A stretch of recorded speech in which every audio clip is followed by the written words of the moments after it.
தம்பிரான் ரிஷபானந்த சுவாமிகள் பெங்களூர் வரும் தேதி ஜனவரி 4 முதல் 8 வரை. அனைவருக்கும் வணக்கம். நான் உங்கள் தம்பிரான் ரிஷபானந்தர். 23/12/2024 அருமையான திங்கட்கிழமை. திங்கட்கிழமைனாலே சந்திரனை வழிபடுங்கள்.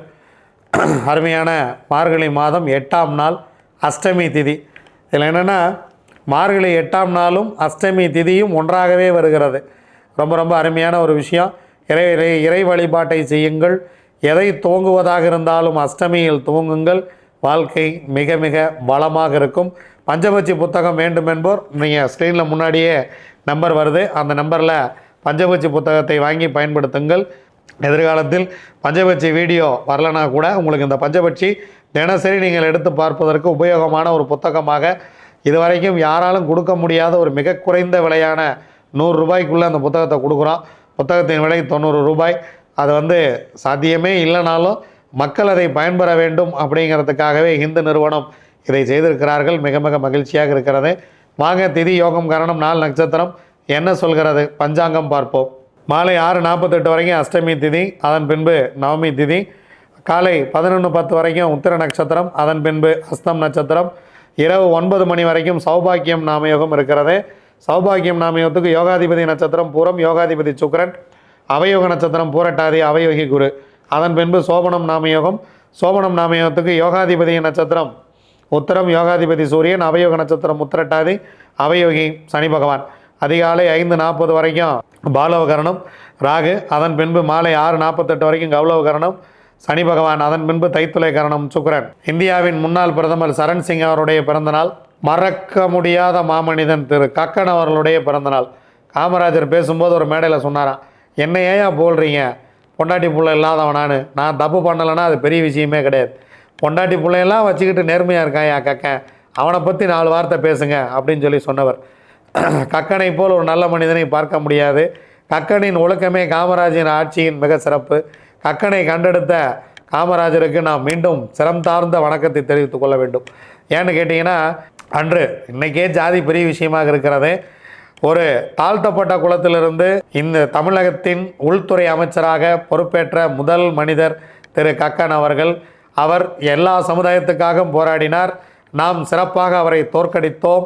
இந்த அரசியலே வேண்டாம் என்று போய் நோய்வாய்ப்பட்டு இறந்து போனார். அவருடைய சாபம்தான் பிற்காலத்தில் தமிழக மக்களை பிடித்து ஆட்டுகிறது.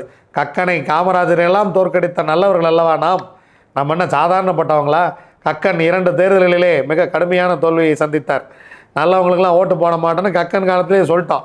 இது இன்னும் பல பேர்த்துக்கு புரிய மாட்டேங்குது. நல்லவனுக்கெல்லாம் ஓட்டு போட மாட்டோம்யா அப்படின்னு கக்கனுக்கும் காமராஜருக்குமே நம்ம புத்தி சொன்னவங்க. நம்ம அது இன்னும் ஏதோ பல பேர்த்துக்கு புரியாமல் இன்னும் தேர்தலில் நின்று நிறைய நல்லவர்கள் செலவழிச்சிட்டு என் சொத்தையே போச்சு சாமி அப்படின்னு நாட்டுக்கு நல்லது பண்ணுறக்கா வந்தேன் சாமி அப்படின்னு சொன்னவங்களெல்லாம் நான் பார்க்குறேன். அதெல்லாம் கொஞ்சம் எனக்கு வருத்தமாக இருக்கிறது. அதுக்கு மேலே நம்ம என்ன பேசுறது? வாங்க, 27 நட்சத்திரத்துக்கு உண்டான பஞ்சவச்சி ராசி பலனுக்குள்ளே போயிடுவோம்.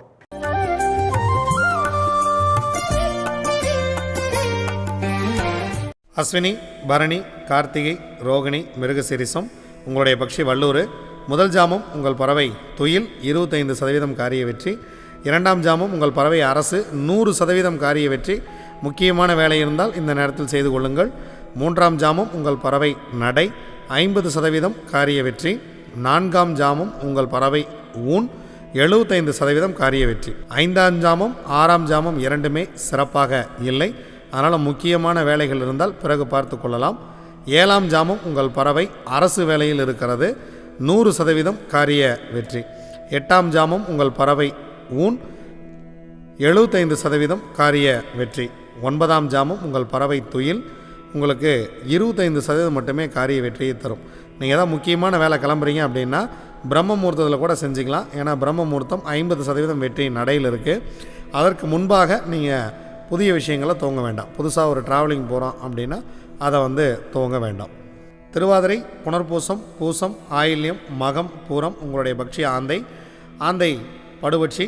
திங்கட்கிழமை அன்னைக்கு முக்கியமான வேலைகள் ஏதேனும் இருந்தால் தவிர்த்து விடுங்கள். செவ்வாய்க்கிழமை பார்த்து கொள்ளலாம். அன்றாட வேலைகளை மட்டும் செய்யுங்கள். இறை வழிபாட்டை மேற்கொள்ளுங்கள். உத்திரம், அஸ்தம், சித்திரை, சுவாதி, விசாகம் உங்களுடைய பறவை காகம். முதல் ஜாமம் உங்களுக்கு சிறப்பாக இல்லை. அதனால் காலையில் நேரத்தில் முக்கியமான விஷயங்களெல்லாம் நீங்கள் கொஞ்சம் தள்ளி போட்டுறது பெட்டர். 2ஆம் ஜாமம் துயில், அதனால் முதல் 2 ஜாமங்களும் முக்கியமான வேலைகளை தள்ளி போட்டுட்டு 3ஆம் ஜாமம் சிறப்பாக இருக்கிறது. உங்கள் பறவை அரசு வேலையில் இருக்கிறது, 100% காரிய வெற்றி. 4ஆம் ஜாமம் நடை, 50% காரிய வெற்றி. 5ஆம் ஜாமம் ஊன், 75% காரிய வெற்றி. 6ஆம் ஜாமம் துயில், உங்கள் பறவை 25% மட்டுமே வெற்றியை கொடுக்கும். 7ஆம் ஜாமம் உங்கள் பறவை நடை, 50% மட்டுமே காரிய வெற்றியை கொடுக்கும். 8ஆம் ஜாமம் உங்கள் பறவை சிறப்பாக இல்லை. 9ஆம் ஜாமம் உங்கள் பறவை சிறப்பாக இருக்கிறது, அரசு வேலை செய்ய இருக்கிறது. முக்கியமான வேலைகள் இருந்தால் இந்த நேரத்தில் தூங்குங்கள், பிரம்ம முகூர்த்தத்தில் நல்ல ஒரு வெற்றியை கொடுக்கும். 10ஆம் ஜாமம் உங்கள் பறவை ஊன், 75% காரிய வெற்றி. ஸோ முக்கியமான வேலை இருக்குது அப்படின்னா இந்த நேரத்தை நீங்கள் தாராளமாக பயன்படுத்தலாம், மிகப்பெரிய வெற்றியே கிடைக்கும். அனுஷம், கேட்டை, மூலம், பூராடம், உத்திராடம் உங்களுடைய பட்சி கோழி. முதல் ஜாமம் உங்கள் பறவை சிறப்பாக இருக்கிறது, அரசு வேலை, எடுக்கக்கூடிய காரியம் 100% வெற்றி. நீங்கள் எங்கேயாவது கிளம்பணும் அப்படின்னா கொஞ்சம் முன்னாடியே இந்த பிரம்ம முகூர்த்தத்தில் கொஞ்சம் முன்னாடியே முதல் ஜாமத்திலேயே கிளம்பிடுறது அப்படிங்கிறது நல்ல விஷயம். 2ஆம் ஜாமம் நடை, உங்களுடைய பறவை 50% வெற்றி. 3ஆம் ஜாமம் ஊன், உங்களுடைய பறவை 75% வெற்றியை கொடுக்கும். 4ஆம் ஜாமம் உங்கள் பறவை சிறப்பாக இல்லை. 5ஆம் ஜாமமும் உங்களுக்கு சிறப்பாக இல்லை. ஸோ முக்கியமான வேலைகள் இருந்தால் அடுத்த ஜாமத்தில் பார்த்து கொள்ளலாம். 6ஆம் ஜாமம் உங்கள் பறவை ஊன், எடுக்கக்கூடிய காரியம் 75% வெற்றியை கொடுத்துவிடும். 7ஆம் ஜாமம் உங்கள் பறவை துயில், 25% மட்டுமே காரிய வெற்றியை கொடுக்கும். 8ஆம் ஜாமம் உங்கள் பறவை நடை, 50% காரிய வெற்றியை கொடுக்கும். 9ஆம் ஜாமம் உங்கள் பறவை சிறப்பாக இல்லை. 10ஆம் ஜாமம் சிறப்பாக இருக்கிறது, பிரம்ம முகூர்த்தம் அருமையான வேலை. முக்கியமான வேலைகள் இருந்தால் இந்த பிரம்ம முகூர்த்தத்தில் தூங்குங்கள், வாழ்க்கை மிகப்பெரிய ஒரு வெற்றியை கொடுக்கும். திருவோணம், அவிட்டம், சதயம், பூரட்டாதி, உத்திரட்டாதி, ரேவதி உங்களுடைய பக்ஷி மயில். முதல் ஜாமம் ஊன், 75% காரிய வெற்றி. 2ஆம் ஜாமம் சிறப்பாக இல்லை. 3ஆம் ஜாமம் துயில், 25% வெற்றி. அதனால் 2ஆம் ஜாமம் 3ஆம் ஜாமம் ரெண்டையுமே தவிர்த்து விடுவது மிக மிக சிறப்பு. 4ஆம் ஜாமம் மதியம் சிறப்பாக இருக்கிறது, அரசு வேலை செய்கிறது பறவை, 100% காரிய வெற்றி. 5ஆம் ஜாமம் உங்கள் பறவை நடை, 50% காரிய வெற்றி. 6ஆம் ஜாமம் மாலை வேலை ரொம்ப சிறப்பாக இருக்கிறது, 100% காரிய வெற்றியை கொடுத்துவிடும். 7ஆம் ஜாமம் ஊன், 75% வெற்றி. 8ஆம் ஜாமம் உங்கள் பறவை துயிலில் இருக்கிறது. 9ஆம் ஜாமம் நடை, 50% வெற்றி. 10ஆம் ஜாமம் பிரம்ம முகூர்த்தம் சிறப்பாக இல்லை. முக்கியமான வேலை இருந்தால் நாளை பார்த்து கொள்ளலாம். இதுவரைக்கும் 27 நட்சத்திரங்களுக்கு உண்டான பஞ்சபட்சி ராசி பலன்கள் சிறப்பாக பார்த்தோம். வாங்க நாம் தொடர்ந்து பயணிப்போம். நன்றி, வணக்கம். நான் உங்கள் தம்பிரான் ரிஷபானந்தர்.